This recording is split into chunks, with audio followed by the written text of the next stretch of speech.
Alors, chers amis de ivoiretv.net, très heureuse d'être en votre compagnie. Aujourd'hui, nous recevons pour vous Madame Bomba, épouse Temoko Oulayi, et avec elle, ce sera un échange sur la grande famille du RDR, ses activités en dehors du RDR et aussi ses activités en tant que membre des femmes du RDR. C'est pour maintenant, alors bienvenue à vous. Bonjour Madame. Bonjour Madame. Alors, dites-nous comment nous devrions vous présenter à nos chers internautes. Oui, vous direz simplement Madame Bamba, épouse Temoko Oulayi, Philomène. Comment se porte le RDR? Le RDR, mon parti, le Rassemblement des Républicains, va très très bien. Ok. Et on en parle un peu plus souvent, on en parle depuis que ça a été émis. Comment vous avez reçu l'appel de Daoukro? L'appel de Daoukro, nous l'avons bien reçu. Je pense qu'il a fait du bien à plus d'un parce que c'était quand même la mobilisation d'un président de la République pour un autre président de la République. Et donc, ce qui avait une connotation quand même particulière. Un président, j'allais dire, qui n'est plus aux commandes et qui soutient depuis plus de 5 ans un autre. En tout cas, cela voudrait tout dire. Cela voudrait dire que aussi un appel pour que les autres soutiennent ce président. Oui, et qu'il lance un appel pour que celui-ci, pour que les autres soutiennent un autre président. J'allais vous dire que ce n'est pas un appel à négliger. Il faut voir à l'intérieur de cet appel le courage, la sagesse et je pense l'engagement au travail de celui pour lequel on fait l'appel. D'accord. Alors, vous êtes membre des femmes républicaines. Alors, nous allons vous demander qui êtes-vous exactement dans ce rassemblement des femmes du RDR? Au rassemblement des femmes du Républicain, nous avons été secrétaire national chargé des 18 montagnes. Et donc, à ce titre-là, nous avons installé toutes les sections pratiquement avant la guerre dans les 18 montagnes.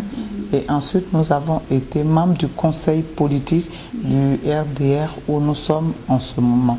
Et nous avons été aussi, pas dans le mandat passé, mais dans l'autre mandat, nous avons été secrétaire chargé de l'organisation des femmes. Et en ce moment, nous œuvrons toujours pour que les femmes du RDR soient rassemblées, qu'elles regardent en tout cas dans une même ligne, afin de faire en sorte que notre président pour lequel nous nous sommes battus tantôt soit réélu à la magistrature suprême de notre pays. Ok. Et vous avez eu tout récemment un congrès pour élire la présidente des femmes républicaines.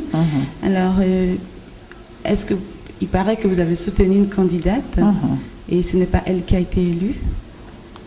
Bon, n'a pas été élu, c'est trop dit. Il y avait 7 candidates en lice.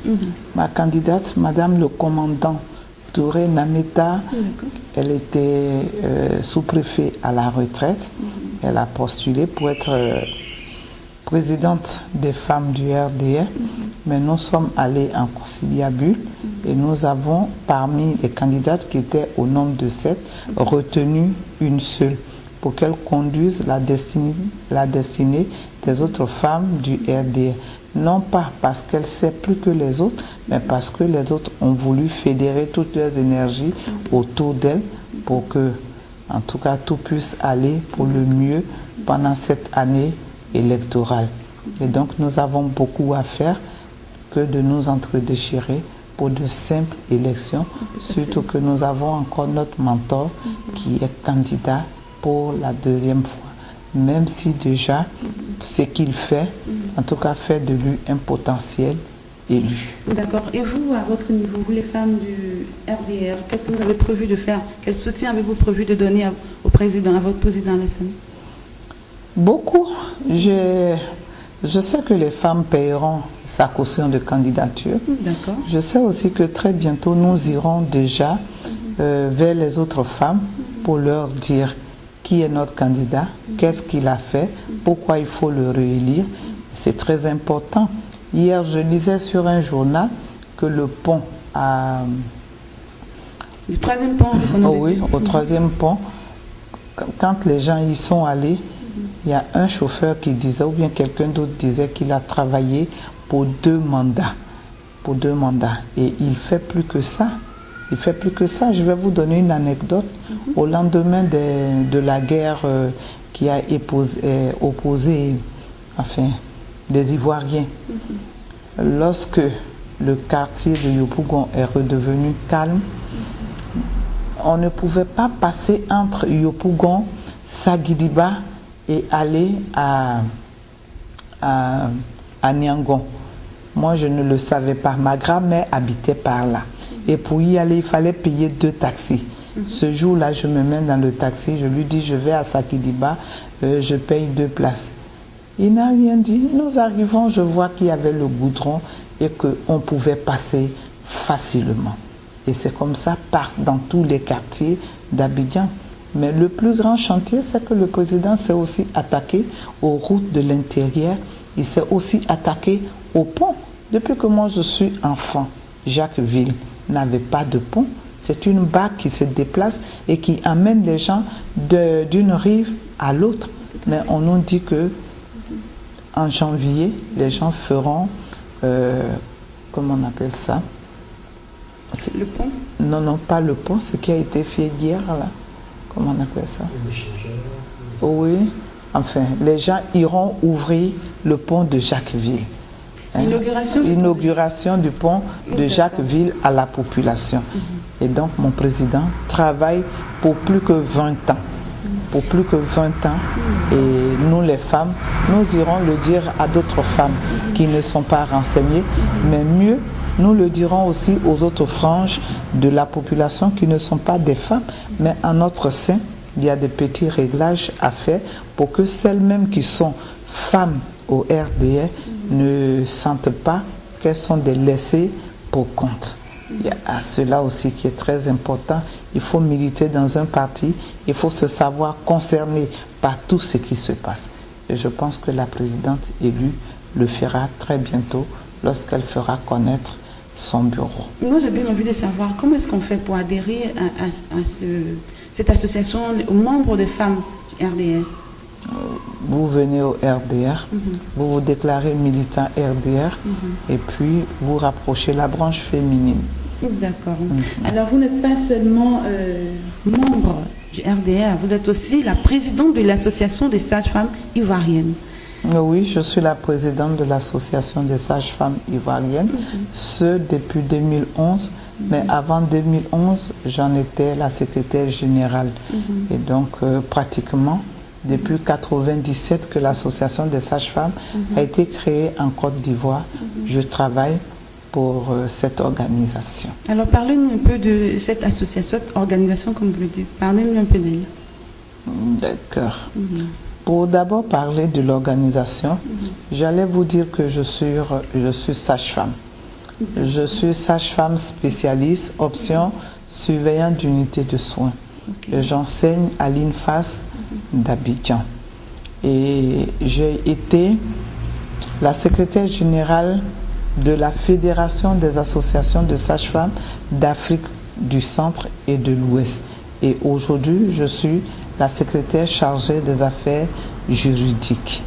Mais mieux, j'ai été membre de la cellule des compétences de notre internationale qu'on appelle la Confédération des associations de sages-femmes qui se trouve à La Haye. On appelle communément en anglais ICM. Oui. Vous avez parcouru tant de chemins. Est-ce que c'est forcément ce qu'il faut faire, c'est forcément ce chemin qu'il faut parcourir pour arriver à la tête de l'association, ou c'est vous qui l'avez parcouru? Simplement parce que la profession de sage-femme est ma vie. Mon père était infirmier. Mon homonyme dont je porte le nom était, comme on appelle ça, matron. Moi, j'ai appris à piquer à la maison avant d'aller à l'école des sages-femmes. Mais avant, mon homonyme résidait au sein de l'hôpital de Mans. Et donc, le prendre soin fait partir de ma vie. Et donc, peut-être que c'est ce que j'ai voulu matérialiser en militant d'aussi belle manière dans toutes les associations de sages-femmes.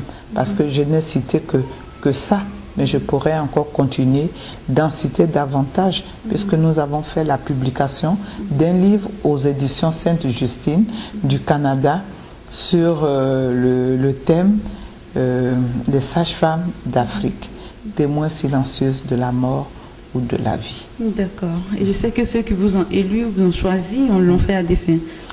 Ceux qui m'ont élu, qui m'ont choisi, l'ont fait à dessein, l'ont fait peut-être de bonne manière, parce que je ne voulais pas être candidate. C'était une fonction de trop dans ce que j'avais à faire. Mais me connaissant, étant leur enseignante, parce que j'enseigne à l'INFAS, étant déjà la secrétaire générale de l'association des sages-femmes, elles m'ont demandé d'être candidate et en tout cas, elles m'ont plébiscité parce que le vote a eu lieu à main levée. Ah, d'accord. Oh, oui. Donc, c'est fait à dessein. C'est fait à dessein. D'accord. Alors, en parlant toujours de l'association, on va savoir quels sont ces champs d'application. Parce qu'on sait que vous avez cité tout à l'heure, à l'instar de l'association des pédiatres, à l'instar de l'association, il y a plusieurs associations qui se sont formées. Et aujourd'hui, on a l'association des sages-femmes ivoiriennes. Alors, l'association des sages-femmes est la tribune scientifique de la corporation. Elle est la société savante de la corporation. Et elle fait la promotion de la profession sage-femme, non seulement en Côte d'Ivoire, mais dans le monde entier. Et donc, nous soutenons le plan national de développement sanitaire de notre pays. Simplement, je vous dis, on dit qu'en Côte d'Ivoire, avant la guerre, il y avait 543 décès maternels pour 100 000 naissances vivantes. Et depuis la guerre, nous sommes passés à 613 décès maternels pour 100 000 naissances vivantes. Alors nous disons que les sages-femmes doivent faire en sorte que ce taux fléchisse. Et pour que ce taux fléchisse, il faut développer des stratégies. On ne peut pas développer des stratégies seulement pour les hôpitaux. Nous les développerons aussi pour la communauté, pour la population, afin de pouvoir atteindre ce taux-là, afin de faire en sorte que ce taux baisse d'ici fin 2015, qui est la date butoir pour l'atteinte des OMD. D'accord, justement, on allait en venir. Quels sont les objectifs qui encourent à cette association?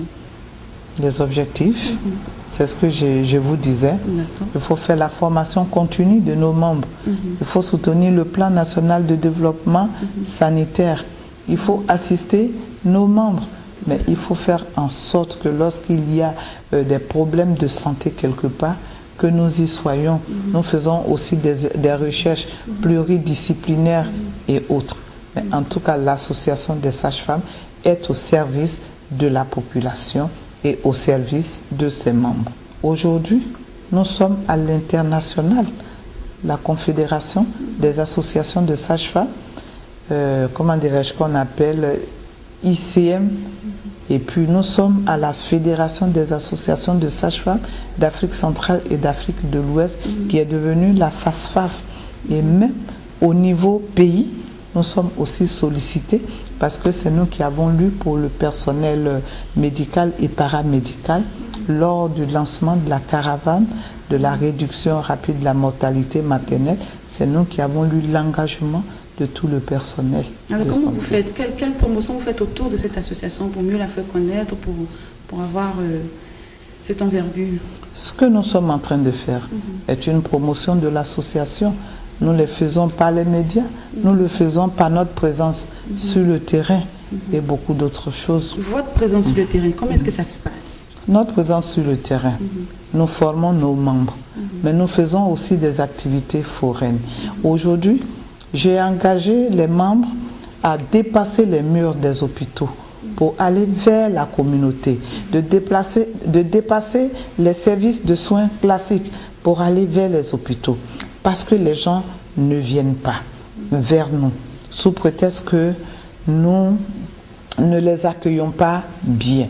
Mais nous allons leur expliquer cela. Nous avons formé les sages-femmes en droit, nous allons les former en communication, mais nous allons aussi sensibiliser la population et nous allons vers la population pour faire des soins qu'ils n'ont pas communément l'habitude de recevoir. Par exemple, le dépistage du cancer du sein. Il n'est pas habituel. Lorsque nous allons le faire à Touba, ce plateau technique n'existe pas là-bas. Cette année, vous êtes de Daloa. Nous étions à Daloa. On est parti dans 5 villages de Daloa. Bebouabawan, Gonaté. Nous sommes partis à Garage. En tout cas, j'oublie maintenant le nom des villages. Mais nous y étions. Et nous avons ajouté un autre aspect qui est la santé mentale parce que nous venons de la guerre. Et nous faisons en sorte que les femmes viennent à nous, qu'elles nous expliquent leurs multiples problèmes pour que nous puissions aussi leur donner en tout cas quelques soulagements que ce soit. Et il y a une ONG qui nous a vus sur le terrain et qui nous a contactés et qui formera bientôt les sages-femmes, s'ils ont le financement, bien sûr, qui formera les sages-femmes de Côte d'Ivoire en handicap, en violence basée sur le genre et en droit. D'accord. Oui, en santé mentale aussi. D'accord. Et après tout ce compte que vous faites, vous êtes à combien d'adhérents? La corporation sage-femme est à aujourd'hui 3600 sages-femmes. Il y a deux promotions qui attendent d'être affectées. Il y a une promotion qui vient de s'ajouter et je pourrais dire au bas mot que mon association compte 3550 sages-femmes reconnues. D'accord. Et vous avez l'association, mais l'association en Côte d'Ivoire, il y en a combien? En Côte d'Ivoire, il n'y a qu'une seule association, puisque c'est elle qui est reconnue par la Confédération internationale des sages-femmes. Peut-être que les autres sont des amicales. L'association reconnue par la centrale, c'est l'association des sages-femmes ivoiriennes. Et la Confédération dit que par pays, qu'il n'y a qu'une seule association. D'accord. Il y a une association en Côte d'Ivoire qui a son siège ici, en Côte d'Ivoire, à Abobo Kennedy. À Abobo Kennedy. À Abobo Kennedy. Oh, et oui. vous avez des sections un peu partout. Nous avons des sections un peu partout en Côte d'Ivoire, dans les villes. D'accord. Alors moi, j'aimerais savoir comment est-ce que, en tant que sage-femme, je peux adhérer à l'association? Faudrait d'abord que vous soyez sage-femme, c'est-à-dire avoir le bac, avoir passé le concours d'État de sage-femme, être admise à ce concours, avoir été formée pendant 3 années durant et avoir eu légalement le diplôme pour exercer en tant que sage-femme. Donc une sage-femme qui n'a pas eu son diplôme, par exemple, mais qui a les compétences et qui exercera dans une clinique, n'est pas sage-femme. N'est pas adhérer à votre... Non, non, non, non. Elle n'est pas du tout sage-femme. Non, non, non. Elle ne peut pas adhérer à votre association ou elle n'est pas du tout sage-femme. Elle n'est pas sage-femme et elle ne peut pas adhérer à notre association. Pour être sage-femme, il faut avoir le bac. Il faut avoir passé le concours dans le pays dans lequel la formation a cours. Ou bien si vous venez d'un autre pays, c'est qu'il y a la réciprocité. Et il faut que vous ayez été formé pendant 3 années durant dans une école reconnue par l'État de Côte d'Ivoire. En la matière, il n'y a que l'INFAS qui a été reconnue. L'INFAS a des antennes. Donc toutes les personnes qui viennent des antennes de l'INFAS sont reconnues. Mais d'une autre école, en dehors de l'INFAS, tu n'es pas reconnu. D'accord. Alors comme toute association, on sait que vous avez des difficultés. Oui. Alors on va parler un peu de vos difficultés. Quelles sont les difficultés que vous rencontrez étant dans l'association ou sur le terrain? Bon, étant dans l'association sur le terrain, les difficultés que nous avons aujourd'hui, les membres adhèrent, mais la cotisation ne suit pas parce que le salaire n'est pas conséquent. Et il faut aller vers les donateurs, il faut aller vers les partenaires au développement. Parce que nous faisons très souvent des projets de formation continue qui comptent beaucoup, qui coûtent beaucoup. Là, par exemple, nous venons de Bassam, où nous avons fait le programme d'action de formation des sages-femmes en droit et en violence basée sur le genre pour 3 ans. Il faut trouver des partenaires qui puisse financer ce programme. Et donc, nous faisons un appel à tous ces donateurs et surtout à la première dame qui est la maman de toutes les Ivoiriennes, de faire un clin d'œil à l'association des sages-femmes pour qu'elles puissent délivrer les femmes ivoiriennes où qu'elles soient. Alors, ce clin d'œil serait quoi, par exemple? Ce clin d'œil, c'est qu'elle soit la marraine des sages-femmes, c'est qu'à tout moment, les sages-femmes puissent se rapprocher d'elle pour lui dire qu'est-ce qui ne va pas, qu'est-ce qui va. Et je pense qu'à cette allure-là, nous allons venir à bout de beaucoup de difficultés. Parce que pour aller sur le terrain, il nous faut le matériel, il nous faut les médicaments. Nous-mêmes, il faut que nous nous déplaçons, il faut que nous mangeons. Tout ceci est coûteux et quelquefois nous appelons les partenaires, les bailleurs de fonds. Lorsqu'ils répondent, nous partons, mais quand ils n'ont pas répondu, nous restons là. Vous êtes venu me rencontrer tout à l'heure, je venais de rencontrer un bailleur. J'étais même étonnée comment vous avez su que nous existons. Et je voudrais vraiment profiter de l'antenne pour vous dire merci parce que je constate que vous faites vraiment votre travail avec beaucoup d'amour. Et cela nous réconforte parce que nous avons besoin de donateurs, que ce soit en Côte d'Ivoire, que ce soit même à l'extérieur de Côte d'Ivoire, les fondations. Vraiment, nous comptons sur cela. D'accord. Alors, moi, j'ai envie de vous demander, est-ce que vous travaillez de connivence ou sous la tutelle du ministère des Femmes? Nous avons toujours travaillé sous la tutelle du ministère de la Santé et de la lutte contre le sida, qui est notre ministère de tutelle. Mais quelquefois, nous travaillons avec le ministère de la Femme, de la Famille et de l'Enfant. Et lorsque nous revenons de Bassam, il y a de cela une semaine, nous avons émis ce souhait parce que nous travaillons sur les femmes. Les violences basées sur le genre, nous devons en tout cas faire l'objet de formation et nous devons intégrer les plateformes. Et donc nous pensons aussi que le ministère de la Femme, de la Famille et de l'Enfant doit faire en sorte que la sage-femme intègre tous ces circuits qui parlent de femmes.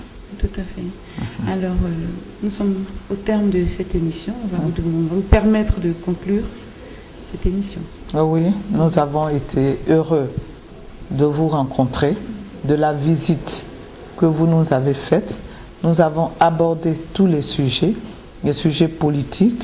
Moi, en tant que femme politique, engagée sur le terrain depuis les années 95, allant de le territoire que j'avais allait de Diokwe, tous les pleux, Zouan moins ben moins Danane, Sipilou, Biankouma, Man, Fakobli, Kwibli, Sémia.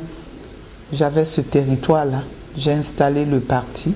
Je continue d'être membre du parti et je pense que en tant que femme, j'invite encore beaucoup de femmes à le faire parce que les gens ont tendance à dire que la femme, c'est celle qui s'assoit et qui attend que le repas vienne. Mais autrement aujourd'hui, avec le genre, nous pensons que la femme doit aussi se démarquer, faire en sorte que là où elle se trouve, qu'elle soit aussi producteur. Alors je voudrais dire à toutes les femmes de faire en sorte que nous soyons engagés pour l'émergence de la Côte d'Ivoire d'ici 2020. Merci à vous. Ouais. Merci, on a été très ravis de cette rencontre. Ça nous a permis de comprendre beaucoup de choses, ça nous a permis de savoir beaucoup de choses et on espère que l'appel qui a été lancé sera entendu. Merci beaucoup. Merci en tout cas aux jeunes sages-femmes de ma corporation qui aujourd'hui, en tout cas, nous donnent l'envie de travailler pour elles parce que nous leur faisons des ouvertures dont elles profitent. Alors, chers internautes, cette émission tire à sa fin.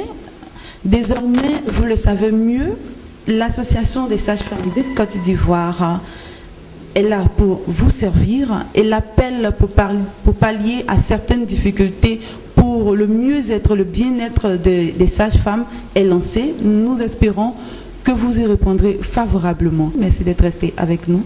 À bientôt.